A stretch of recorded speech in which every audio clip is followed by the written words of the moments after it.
Pro 3, Suara Identitas Keindonesiaan. Voice of Indonesia. Channel 5. RRI Radio untuk mengakses jaringan RRI Radio Pro 1, Pro 2, Pro 4. RRI Net. Tonton apa yang Anda dengar. RRI Online. RRI 30 Detik. Beyond. RRI Max. Editorial. Semua layanan ini bisa Anda dapatkan hanya dengan satu aplikasi, RRI Playgo.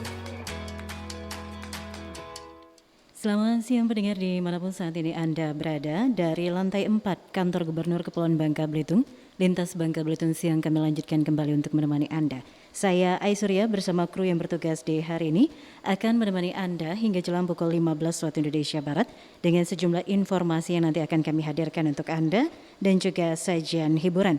Di antaranya Lintas Bangka Belitung siang akan kami hadirkan dialog interaktif Beranda Nusantara dalam pemilu asik menyatukan Indonesia. Dan untuk itu pendengar, dari meja tugas kami ucapkan selamat mengikuti. RRI Sungai Liat Bangka Belitung dalam dialog interaktif.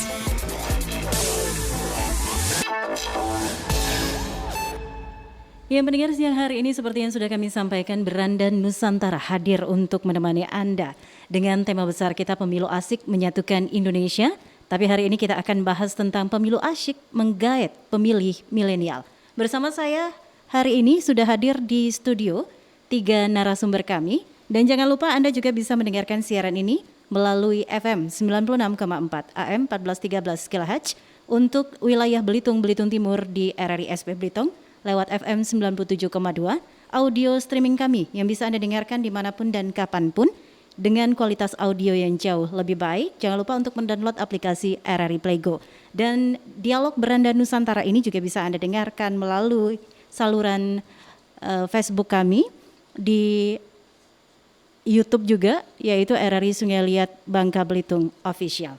Nah pendengar, bicara tentang pemilu, ini kita nanti akan berbincang dengan 3 narasumber kami yang sudah hadir di studio.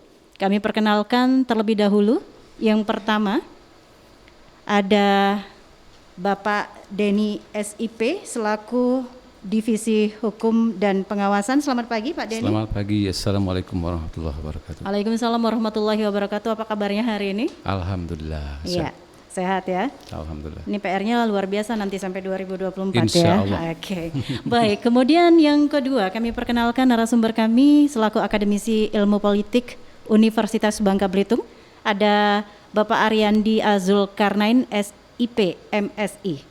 Benar, Bu. Oke, selamat pagi. Selamat pagi, Bu. Oke, apa kabarnya hari ini? Alhamdulillah. Baik, kita berasanya pagi padahal sebenarnya sudah masuk ke kategori siang begitu ya. Oke. Benar. Kemudian saya jadi gagal cantik hari ini karena narasumber kita mahasiswi satunya ya. Waduh. Maksudnya tadi kan harusnya cantik sendiri begitu, tapi ternyata hari ini alhamdulillahnya kita kedatangan narasumber kita selaku mahasiswi Universitas Bangka Belitung. Iya benar Kak. Ada Muntas Soraya. Iya benar. Apa kabar? Kak. Halo juga. Alhamdulillah luar biasa Kak. Oke, saya berhadapan langsung ya. Nanti kita mungkin nanti ada saran yang bisa disampaikan. Kebetulan ini ada pihak KPU karena kita bicara tentang pemilu asyik menggait pemilih milenial ya. Baik. Nah, pendengar, sebelum kita berbincang dengan narasumber kami untuk hari ini, Anda nanti bisa bergabung di line telepon 0717 9111282. Sekali lagi di 0717 9111282. Nah, pendengar, bicara tentang bagaimana persiapan dari pihak KPU, kita tahu bahwa posisinya untuk saat ini 2024 sudah final, fix kita akan menyelenggarakan pesta demokrasi begitu ya, yang akan kita hadirkan nantinya bagaimana menciptakan pemilu yang asik. Nah, ini barangkali dari strategi, kemudian juga saran, nanti bisa Anda sampaikan, jangan lupa lewat telepon atau nanti juga bisa langsung disampaikan, terutama saya panggilnya apa, Muntas aja atau Iya, Mbak Muntas aja, ya, Kak. Iya, biar- Kak. Oke, biar jauh lebih mudah lagi ya. Baik, nah pendengar, saat ini KPU ada tahapan-tahapan yang nanti juga akan disampaikan oleh Pak Denny, tapi mengingatkan kembali untuk kita semua bahwa ketika kita akan mengadakan demokrasi atau pesta demokrasi seperti sekarang ini, yang menjadi acuan kita adalah bagaimana menciptakan pemilu itu damai.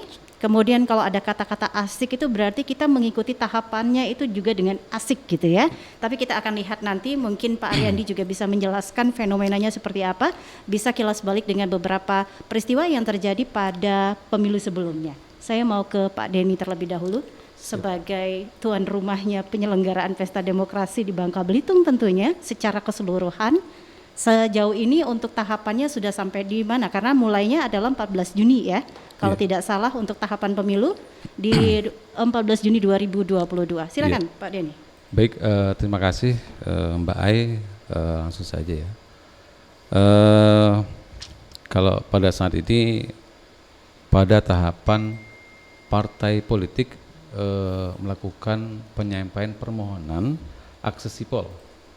Sipol ini adalah sistem informasi partai politik. Jadi partai politik yang ingin mendaftarkan partainya kepada pemilu, kepada KPU itu harus melalui aplikasi ini, aplikasi sipol ini.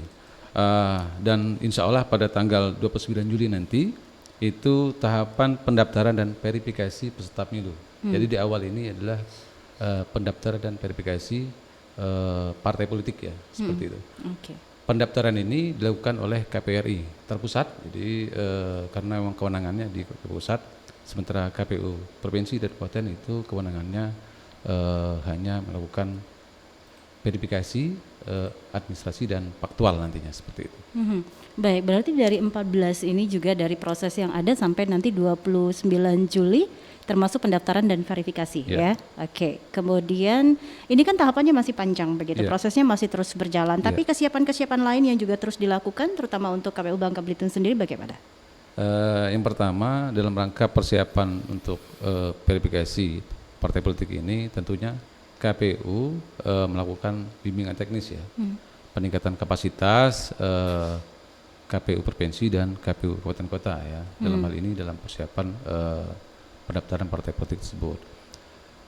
Tentunya pada saat ini sudah ada 35 partai politik nasional yang mendaftar, yang mengajukan akses sipol ke KPU RI, dan ada 7 partai politik lokal, partai Aceh ya. Jadi total kurang lebih 42 partai politik yang mendaftar pada saat ini. 42 partai.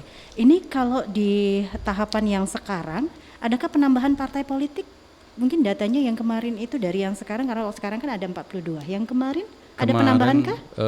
Jadi begini, partai politik yang terdaftar di Kemenkumham itu ada kurang lebih 85 partai politik. Dan untuk menjadi peserta pemilu, partai politik itu harus mendaftarkan ke KPU dan ditetapkan oleh KPU menjadi peserta pemilu. Jadi proses ini ada ada pembagian ya. Yang pertama peserta pemilu ini, yang pertama itu partai politik yang mendapat kursi di DPR atau bahasa akademisnya mendapatkan parliamentary threshold ya, 4% suara nasional, itu perlakuannya hanya verifikasi administrasi ya. Terus juga partai politik peserta pemilu 2019 tapi tidak mencapai parliamentary threshold atau partai politik 2019 tapi tidak mendapatkan kursi di DPR RI ya.